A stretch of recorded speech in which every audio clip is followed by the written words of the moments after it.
Olá, meus queridos irmãos e irmãs da Igreja Presbiteriana de Juazeiro do Norte.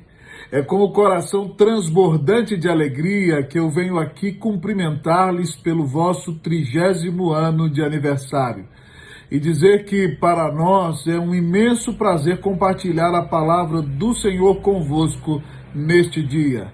Pedimos ao Senhor que abençoe o nosso querido amigo reverendo Marcos e todo o conselho da igreja de Juazeiro e cada um dos membros, para que vocês continuem glorificando a Cristo sobre todas as coisas.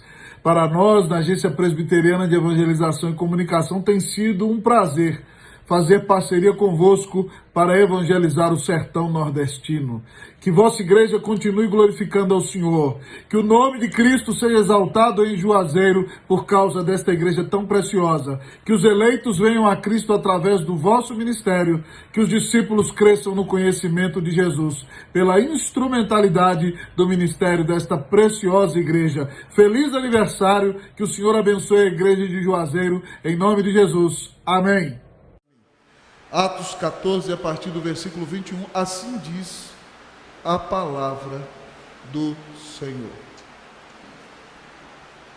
E tendo anunciado o evangelho naquela cidade, Derbe, e feito muitos discípulos, voltaram para Listra e Icônio e Antioquia, fortalecendo a alma dos discípulos, exortando-os a permanecer firmes na fé, e mostrando que através de muitas tribulações nos importa entrar no reino de Deus, e promovendo-lhes em cada igreja a eleição de presbíteros, depois de orar com jejuns, os encomendaram ao Senhor em que haviam crido. Atravessando a Pisídia, dirigiram-se a Panfília, e tendo anunciado a palavra em Perge, desceram a Atália, e dali navegaram para Antioquia, onde tinham sido recomendados à graça de Deus, para a obra que haviam já cumprido. Leiam comigo 27 e 28, irmãos. Ali chegados, reunida a igreja, relataram quantas coisas fizera Deus com eles, e como abriram os gentios a porta da fé, e permaneceram em não pouco tempo com os discípulos. Oremos ao Senhor. Amado Senhor, nessa noite, nessa manhã, nós queremos dar-te glória, nesse começo de tarde, porque tu nos amas, e tu deste o Redentor na cruz, para nos salvar. Pai, nessa manhã abençoa o teu rebanho. Distintos irmãos já intercederam pela mensagem, e eu quero pedir, Deus, então, que ela glorifique ao teu nome, ó Pai, e glorifique o nome do teu Filho, e que, sendo pregada com fidelidade, cada um tenha a consciência de que está ouvindo a voz do próprio Deus falar por meio das Escrituras, e que essa mensagem, então, nos tire do marasmo, da frieza, da inércia, do lugar comum, ó Deus, ó Pai, mas que ela nos mova a ser uma bênção, a fazer a diferença, a pregar o Evangelho, mesmo em dias difíceis. Ah, Senhor, fala aos nossos corações, abençoa a nossa vida, nós oramos em nome de Jesus. Amém. A igreja pode sentar-se.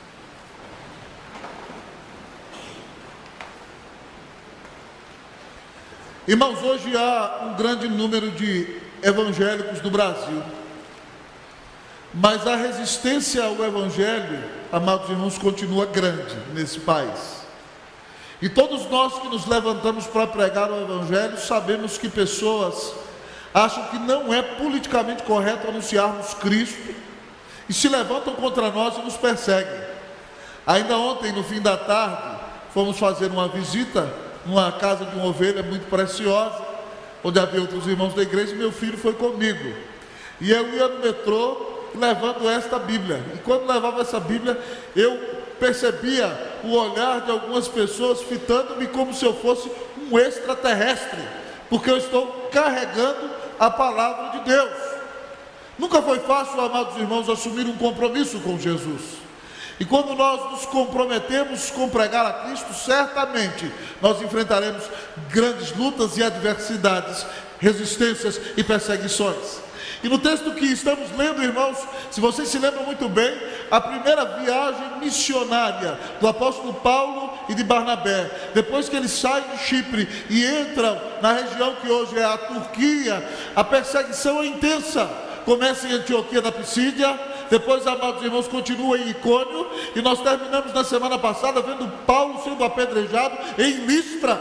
As pessoas o dão como morto, os discípulos o cercam, o levam de volta para a cidade, e agora então ele vai para Derbe, a última cidade onde prega o Evangelho, e ali já não há tanta perseguição, provavelmente por causa da frieza do inverno. Os judeus não quiseram caminhar mais 95 quilômetros para o sul, para poder perseguir o apóstolo. Mas ao olhar a vida de Paulo e Barnabé no final da primeira viagem missionária, eles pregam em Derbe e depois voltam pelas cidades nas quais foram perseguidos, agora não falando para o público, mas preparando a igreja para que ela seja uma bênção no tempo em que o Senhor os inseriu. E assim eles concluem a primeira viagem missionária pregando em Perge da Panfilha e voltam para Antioquia da Síria, de onde eles tinham sido enviados para a obra missionária para poder prestar contas.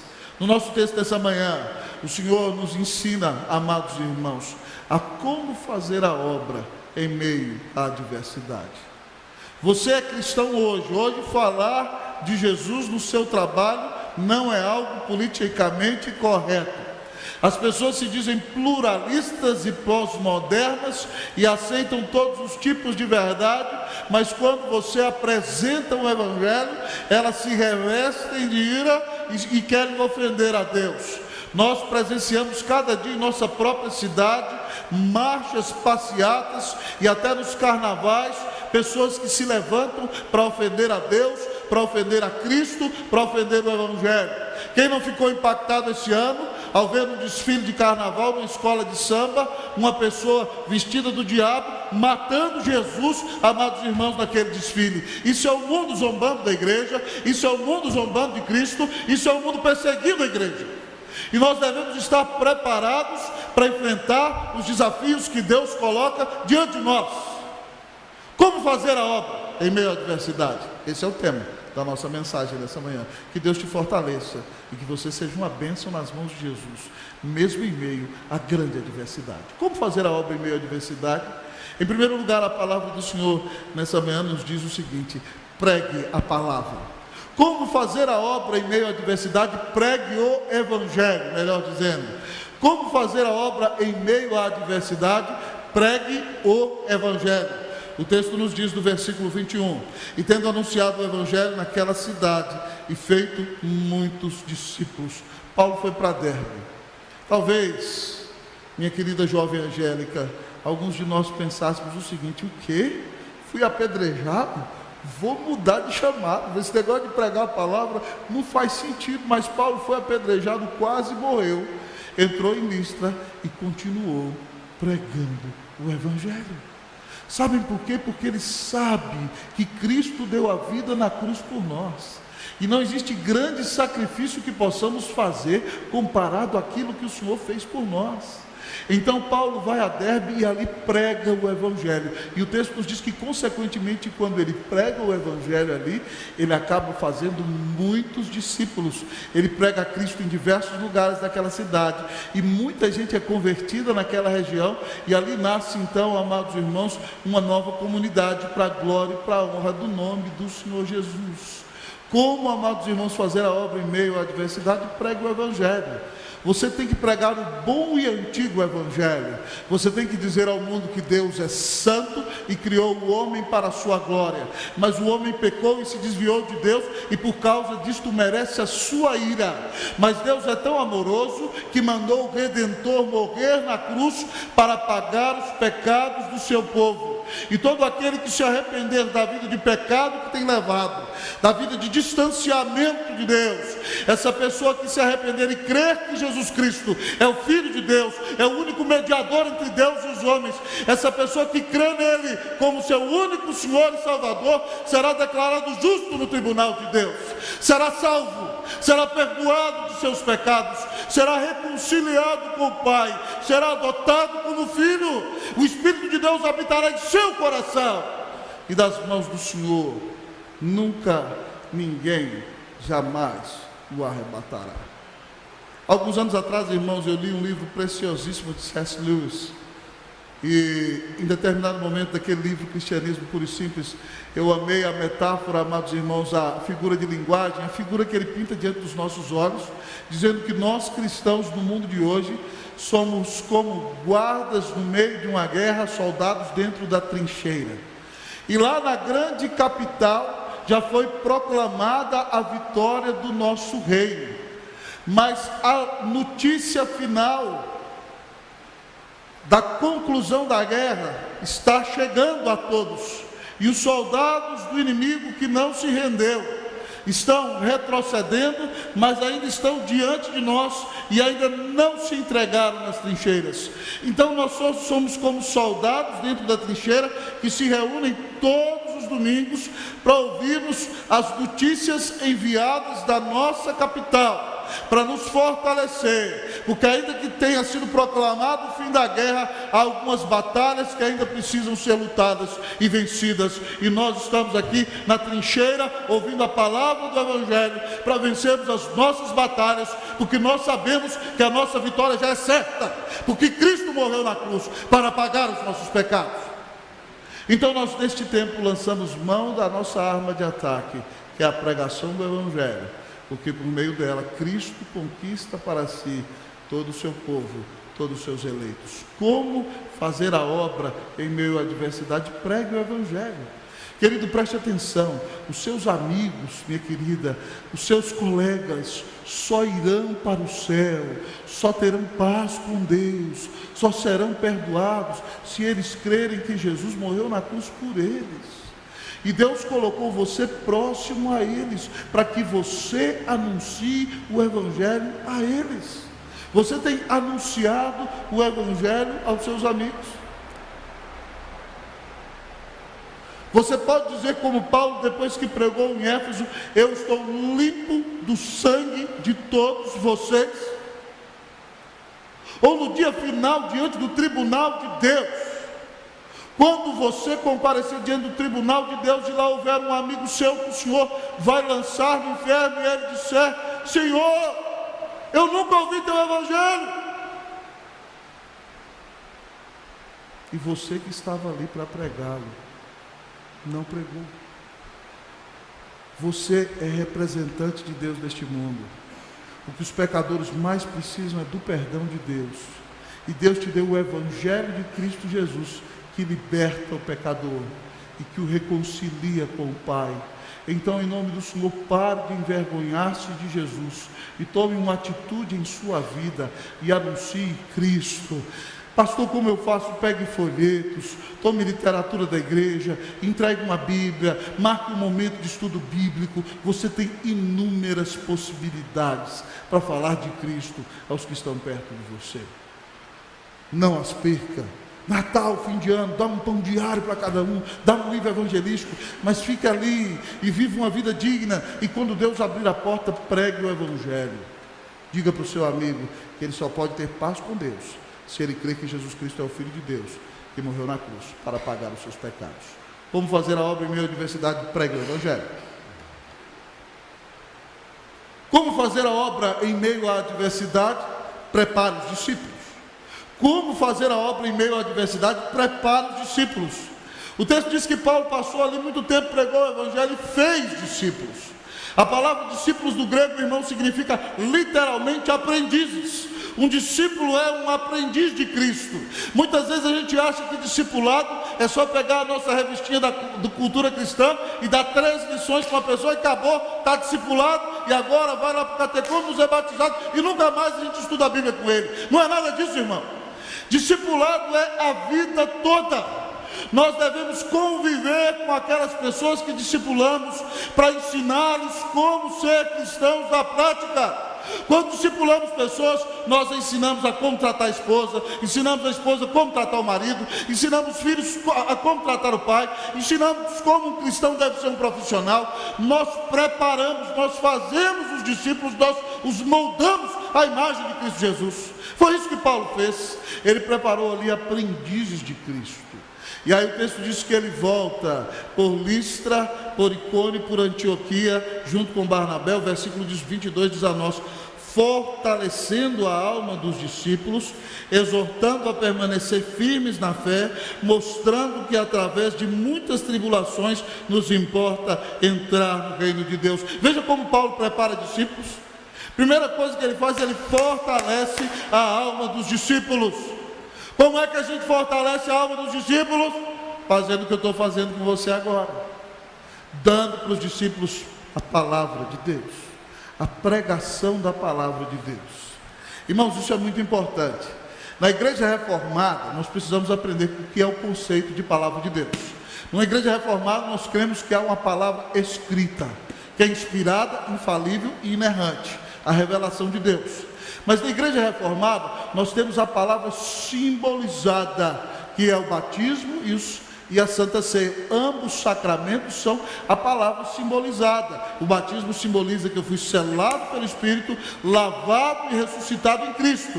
A Santa Ceia mostra que Cristo morreu para pagar os meus pecados. São os únicos símbolos que nós podemos ter no culto reformado, porque são símbolos que a Bíblia autoriza.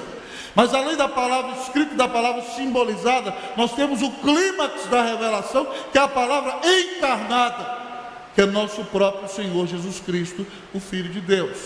Mas na igreja reformada, nós cremos também, amados irmãos, que a pregação da palavra de Deus é palavra de Deus.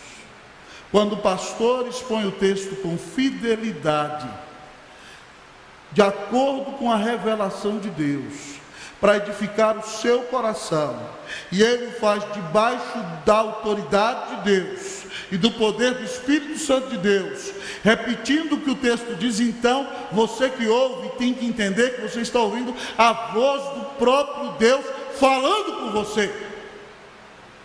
Nós estamos, eu não sei se você sabia, amado irmão, que você está no CT do céu. Quando eu era menino, morava no interior de Minas, São Paulo tinha ganhado o Mundial Interclubes. Aí teve uma reportagem dizendo que o CT do São Paulo era o melhor CT. Não sou São Paulino não, viu irmãos? Não fiquem ofendidos não os outros, certo? Era o melhor CT para o preparo de jogadores no Brasil. Pois eu quero dizer para você, CT é centro de treinamento. Você está no CT do céu. Já devia ter chegado mais cedo para receber treinamento específico às 9h30 da manhã, certo? Para malhar seus músculos espirituais. Mas agora você está aqui sendo alimentado, tendo a sua alma fortalecida, para que você seja uma bênção e faça toda a diferença nesse tempo, para a glória e para a honra do nome do Senhor. Mas Paulo prepara discípulos não só fortalecendo a alma deles, mas ele os exorta para que permaneçam firmes na fé. Diz o nosso texto o seguinte: exortando-os a permanecer firmes na fé. Irmãos, isso é muito importante, sabem por quê? Porque naqueles dias muitos falsos mestres andavam correndo por aí, e hoje também. E essas igrejas aqui, irmãos, Paulo fica muito chateado com elas depois. A elas ele escreve a carta aos Gálatas, e ele fala para eles assim: admira-me que depressa estejais passando do evangelho que eu ensinei para vocês. Porque depois que Paulo saiu daqui, ele passou provavelmente uns 2 anos viajando aqui, os judeus entraram nas igrejas e começaram a dizer assim: olha, para ser crente você não pode crer só em Jesus, tem que se circuncidar. Não adianta crer só em Jesus, você tem que crer em Jesus e tem que ser circuncidado. Então você tem que ser cristão e tem que ser judeu ao mesmo tempo. E as igrejas estavam caindo nessa heresia. E aí Paulo escreve para eles a carta aos Gálatas dizendo o seguinte: ainda que vier um anjo vindo dos céus, ou que nós mesmos falemos a vocês, qualquer evangelho que vá além desses, que seja anátema, seja maldito. Paulo precisa então, irmãos, fortalecer os discípulos para que eles permaneçam firmes na fé, firmes nas escrituras. Se você quer ser discípulo, você tem que permanecer firme na palavra. Você não pode dizer: ah, pastor, o mundo agora está fazendo isso, a nova moda do momento é essa. Você não se guia pelo que o mundo faz, você se guia pela revelação de Deus em sua palavra. Foi quase igual um avião agora, achei que ia voar. Mas, amados irmãos, Paulo prepara discípulos não só, amados irmãos, alimentando a alma deles, mas motivando-os a permanecer firmes na fé. Se estiver voando, desliga só esse, tá bom? Mas também, amados irmãos, Paulo diz aqui o seguinte, ele é sincero ao preparar os discípulos, dizendo, mostrando que através de muitas tribulações nos importa entrar no reino de Deus. Isso aqui é muito sério. Sabe por quê? Porque tem muita gente dourando a pílula nos dias de hoje. Tem muita gente que diz assim, pare de sofrer. Venha para a igreja e pare de sofrer. E isso é mentira. Aí a pessoa vem para a igreja e continua doente. Aí então o cidadão ora para curar. E se Deus quiser curar, ele é soberano e cura, irmão. Mas quando Deus não quer curar, ele não cura. Aí o camarada vira e fala, você não foi curado porque você não teve fé. Porque se você tivesse fé, você era curado. Aí a pessoa fica torturada, amargurada, veio para a igreja porque achou que cria, e agora não foi curada, acha que não crê, e fala, meu Deus, o que eu faço da vida? Então Paulo e Barnabé são honestos, eles dizem para os irmãos, através de muitas tribulações, nos importa entrar no reino de Deus. Nós vamos sofrer, não vai ser fácil. A gente prepara discípulos, irmãos, com honestidade. Muitas vezes você fala assim, uau, eu venho na Unida e escutei uma mensagem forte, uma mensagem confrontacional. Quero dizer uma coisa para você, só quem ama vai falar a verdade para você. Se alguém ficar só massageando o seu ego, virar para você e falar assim, coisinha linda de papai do céu, preste atenção, fique esperto. A Bíblia diz que você tem que ouvir uma mensagem que é composta de verdade. E nós vamos enfrentar grandes lutas neste mundo, irmãos. Nós seremos perseguidos, nós lutaremos contra enfermidades, pessoas vão nos decepcionar, mas nós precisamos saber que nós temos um reino a ser herdado. O texto diz claramente, através de muitas tribulações nos importa entrar no reino de Deus. O que o texto está dizendo? Há um reino final, o Senhor virá em glória, e a maneira de nós entrarmos nesse reino, irmãos, é quando o Senhor nos leva desta vida, ou com a vinda do Senhor, quando o reino se manifestar plenamente entre nós. Mas você precisa saber, você é mais do que vencedor, mas o Senhor promete a vitória plena para você no final. Até lá há muitas tribulações, até lá neste mundo tereis aflições, mas o Senhor diz, tem de bom ânimo, eu venci o mundo. Prepare os discípulos. Nós preparamos os discípulos alimentando os discípulos, mostrando como viver a vida de Jesus, exortando, animando vocês a permanecerem na fé. Você pode fazer isso com seus amigos cristãos, e dizendo a verdade que por meio de muitas tribulações, nós vamos herdar o reino de Deus. Mas o Senhor promete estar conosco todos os dias, até a consumação dos séculos.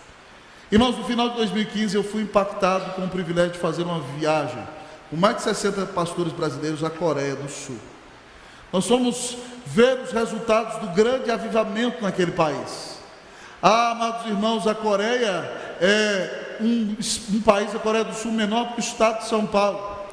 Está entre as 15 economias mais ricas do mundo. E nós estivemos ali e vimos a ação do avivamento na igreja e na sociedade. Mas nós fomos principalmente visitar igrejas comprometidas a expandir o fruto do avivamento através do discipulado bíblico. E a igreja que nos acolheu, dando-nos um curso no discipulado internacional, foi a Igreja Presbiteriana Sarangue. O nome dessa igreja é Igreja Presbiteriana do Amor. É uma igreja que tem 40 anos, começada pelo reverendo John Walker 40 anos atrás. E ele disse o seguinte, eu vou começar essa igreja através do ministério de discipulado. E a ideia dele era um discipulado seguinte, em que ele se reuniria com um grupo de pessoas escolhidas a dedo, onde eles semanalmente estudariam as escrituras para mudarem as vidas, mas as pessoas teriam que se comprometer a estudar a Bíblia pelo menos 1 hora todos os dias, até no início pelo menos meia hora de oração, e além desta 1h30 na presença do Senhor, leriam livros cristãos e seriam treinados para pregar o Evangelho. E o reverendo John Walker começou o seu grupo, amados irmãos, com 13 pessoas. A ideia é que o discipulado durasse 2 anos. Depois de 2 anos, amados irmãos, todo mundo tinha desistido, só tinha sobrado uma pessoa, só a esposa dele. Mas ele não desistiu do seu intento. ele continuou discipulando. E aí, amados irmãos, no segundo grupo mais pessoas se formaram, e de repente ele já tinha um grupo onde formou 10 pessoas, e cada uma dessas 10 discipulava outras 10, e aí o discipulado alcançou 100 pessoas. E aí depois que essas 10 discipularam mais 10, amados irmãos, esses 100, cada um discipulando 10, amados irmãos, viraram 1000. E hoje a Igreja Presbiteriana Saranga, amados irmãos, tem mais de 100.000 membros, uma igreja presbiteriana local. Eu estive lá, há 4 cultos principais da igreja. No culto dominical, a igreja tem 16.000 pessoas que conseguem ficar presentes. Eu nunca vi uma estrutura como aquela. Tem canal de televisão. A igreja sustenta uma universidade protestante dentro da Coreia do Norte, para que vocês tenham ideia. Quando nós somos recebidos ali, amados irmãos, a igreja fica do lado da Corte Suprema da Coreia, e quem estava nos recebendo lá, abrindo a porta para nós, servindo, nós nos perguntando quem era essa pessoa. O pastor virou e falou assim: esse aqui é um ministro da Suprema Corte, com coração de servo, cuidando de nós e louvando a Deus, porque nós viajamos 27 horas para aprender discipulado. E nós visitamos, depois do curso, várias igrejas em toda a Coreia do Sul, vendo o efeito do discipulado em grandes igrejas como a Saranga, que tem mais de 100.000 membros, e é uma potência dentro do país, mas também, amados irmãos, igrejas menores, igrejas do tamanho da nossa, onde o discipulado era executado.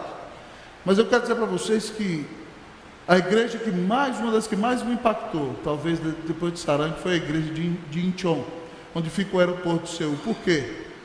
Porque o pastor, quando começou aquela igreja, aquele bairro era uma favela. E Deus, em 30 anos, mudou a história do bairro. E hoje é um bairro nobre.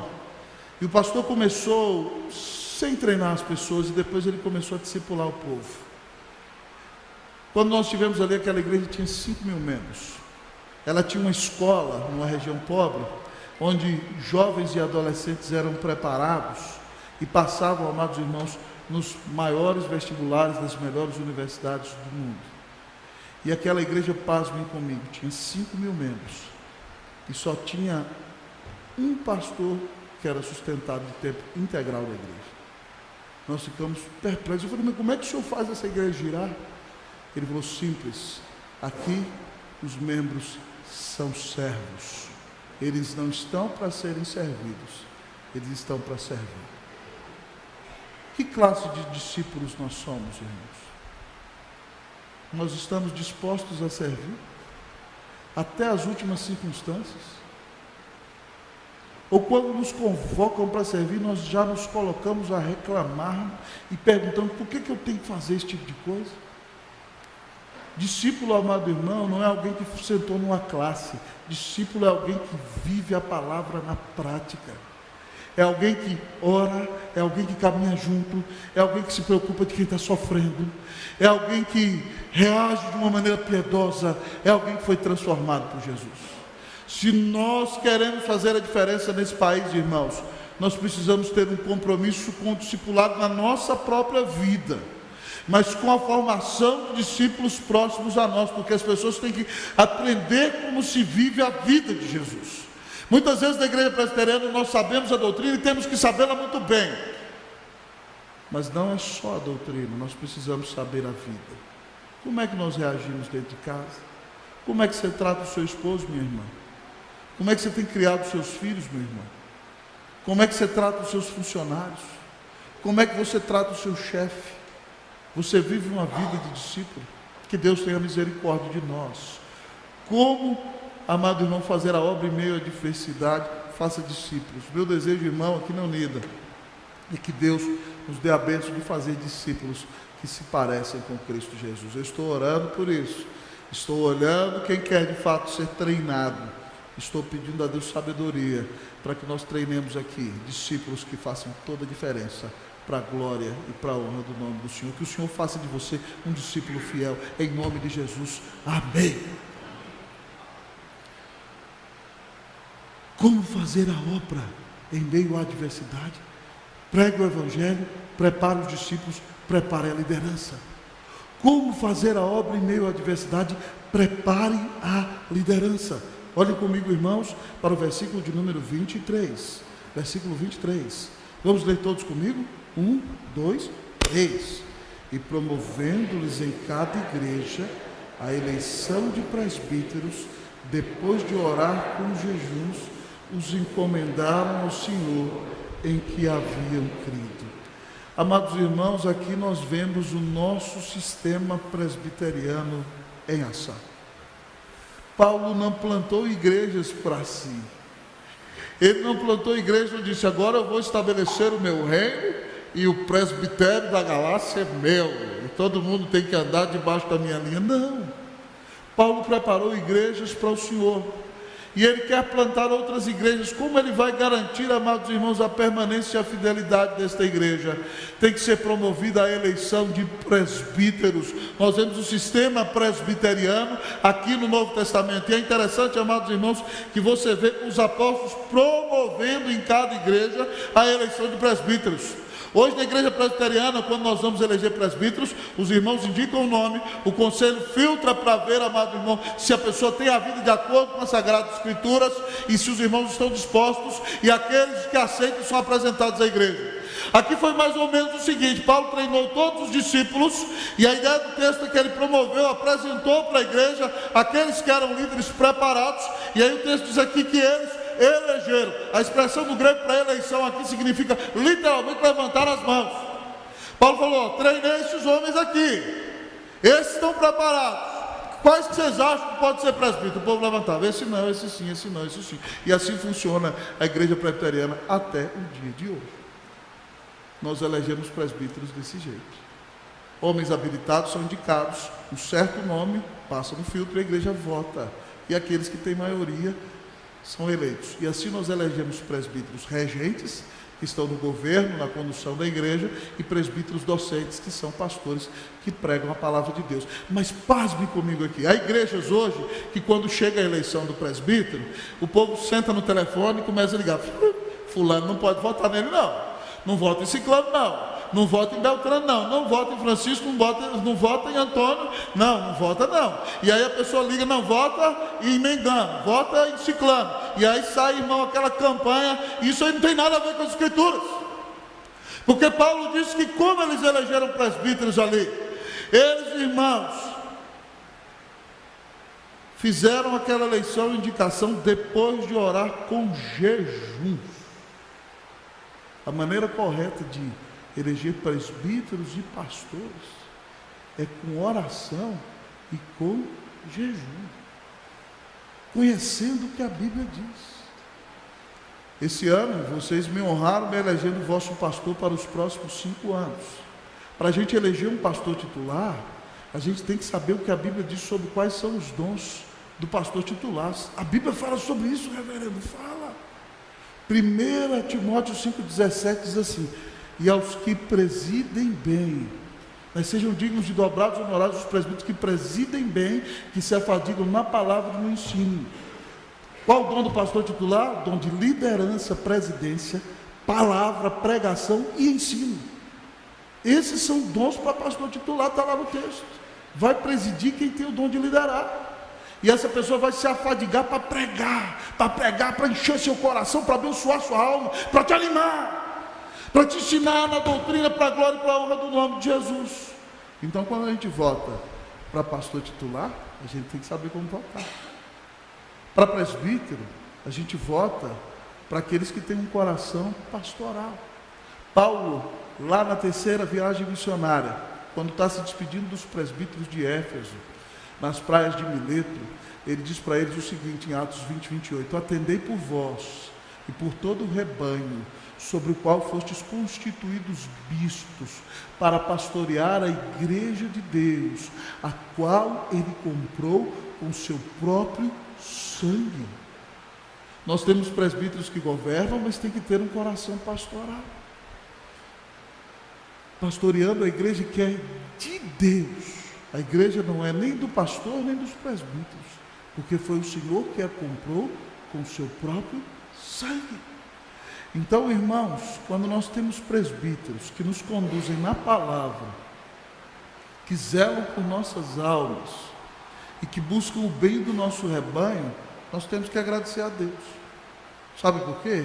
Porque isso é cumprimento de uma promessa. Jeremias 3,15 diz assim, ó, e vos darei pastores segundo o meu coração, que vos pastoreiem com conhecimento e com inteligência. Então, se você é pastoreado pela palavra, se é pastoreado por quem se preocupa em alimentar a sua alma, e você vê então que Deus tem conduzido a igreja dessa maneira, com a eleição de presbíteros e pastores. E Calvino dizia isso, que a igreja tem direito de eleger o seu pastor e os seus presbíteros. Nós temos que agradecer a Deus. A igreja continua dando testemunho em dias de crise com a liderança sólida, firmada nas Escrituras. Então faz bem você em orar pela vida dos seus pastores e pela vida dos seus presbíteros. Faz bem você em orar pela família deles, pedindo a Deus que os abençoe, que os guarde no caminho, que eles sejam fiéis, que eles sejam referencial, que eles sejam exemplo de piedade e que eles sejam úteis no cuidado da nossa alma e na saúde do rebanho. Porque, amados irmãos, a igreja de Cristo triunfa em meio à adversidade quando ela tem uma liderança fiel, comprometida com a palavra de Deus. Como, amados irmãos, fazer a obra em meio à adversidade? Prepare líderes, prepare em oração, prepare em jejum. E é interessante que o texto diz, finalizando este ponto, que quando Paulo faz essa eleição, depois da igreja ter jejuado, orado, é algo tremendamente espiritual. O texto diz o seguinte, que Paulo entregou aqueles homens na mão de Deus. Ele falou assim, Senhor, e os encomendaram ao Senhor em quem haviam crido. Está aí, Senhor, os presbíteros são teus, a igreja é tua, eles estão nas tuas mãos, conduze-os conforme o Senhor quiser, para a glória e para a honra no nome de Jesus. No final das contas, irmãos, quem é Senhor da igreja é Jesus, quem governa a igreja é Jesus, e todos nós que servimos estamos encomendados ao seu cuidado, debaixo da sua liderança. Se nós temos uma liderança fiel ao Senhor e à sua palavra, honremos a nossa liderança, estimulemos a nossa liderança. E se alguém em qualquer eleição ligar para você falando assim, vote em fulano, vote em ciclano, fala assim, irmão, isso é política diabólica, satânica. Na igreja de Cristo Jesus nós não fazemos assim. Na igreja de Cristo Jesus nós oramos e jejuamos. É assim que se fazem eleições e se elegem pastores e presbíteros na igreja do Senhor. Que Deus tenha misericórdia de nós e que nós tenhamos sempre preparo de liderança conforme a palavra do Senhor. Amém, meus irmãos? Amém? Deus é que há de conduzir a sua igreja em tudo para a glória e para a honra do nome dele. Como fazer a obra em meio à adversidade? Em último lugar, o texto diz a nós, preste contas. Preste contas. Preste contas. Eles terminam então e voltam, amados irmãos, para casa, passando pela Pisídia, diz o texto, e pregam em Perge da Panfilha, mas ali Lucas não dá resultado, não foi plantada igreja, foi só uma pregação. A resposta aparentemente não foi tão boa assim.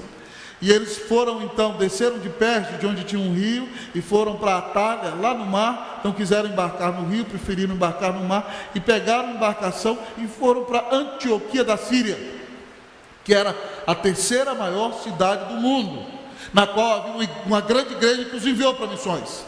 E a Bíblia nos conta, amados irmãos, que eles voltaram, dali navegaram para Antioquia, onde tinham sido recomendados a graça de Deus para a obra que já haviam cumprido. E o versículo 27 nos diz, ali chegados, reunida a igreja, relataram quantas coisas fizera Deus com eles, e como abrira aos gentios a porta da fé, e permaneceram não pouco tempo com os discípulos. Quando eles voltam da obra missionária, eles têm que prestar contas. Eles voltam felizes, irmãos, porque ficaram provavelmente 2 anos e 3 igrejas foram plantadas, e uma congregação em Derbe. Eles sofreram muito. E quando eles chegam em Antioquia, depois de uma grande viagem, os presbíteros reúnem a igreja numa reunião especial, para que o testemunho deles fosse ouvido.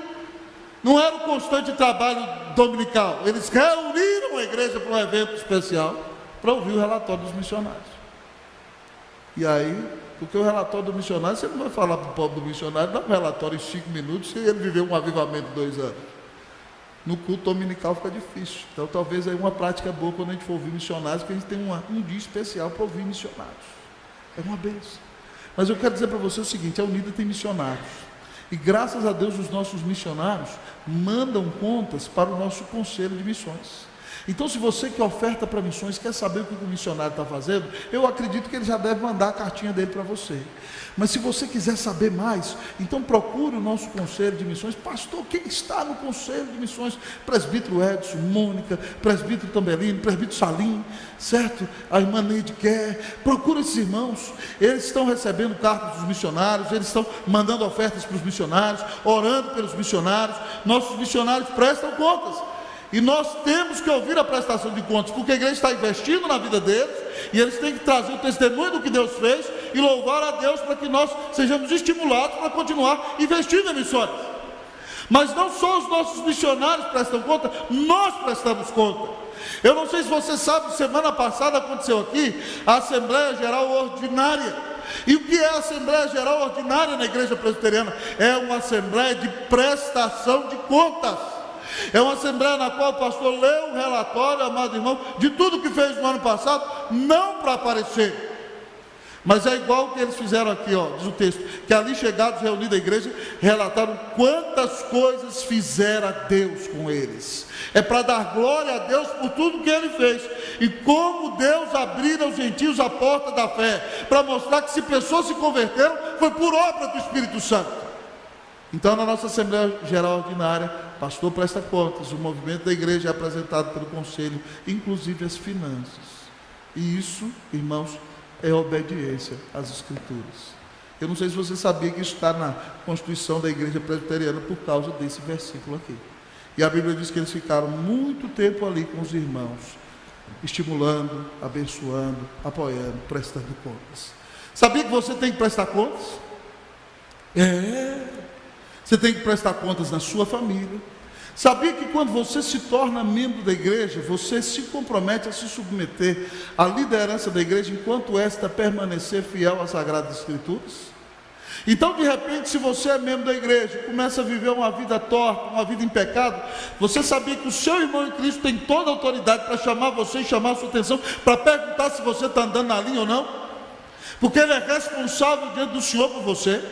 E se o conselho da igreja, a junta diaconal, sabe que você está vivendo uma vida torta, uma vida de pecado, a liderança da igreja tem toda a responsabilidade de chamar você e perguntar a você por que você está andando desse jeito.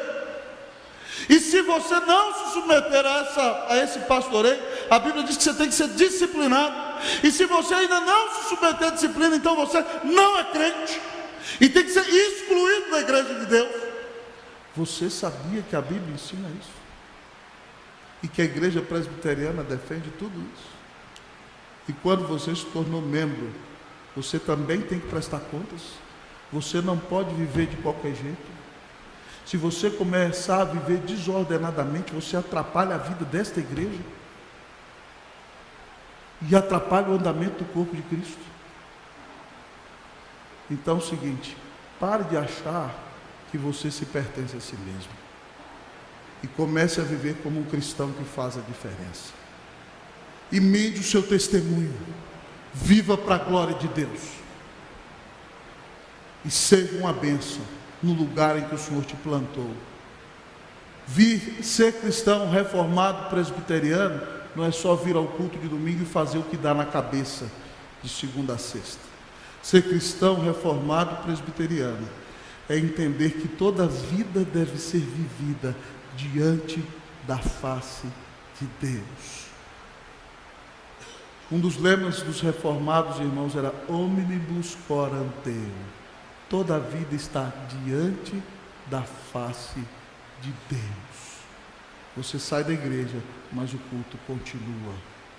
E você continua vivendo para a glória de Jesus, que deu a vida na cruz para te salvar. Vamos fazer a obra em meio à adversidade. Pregue o Evangelho, prepare discípulos, prepare a liderança, preste contas. Que Deus nos abençoe, em nome de Jesus. Amém.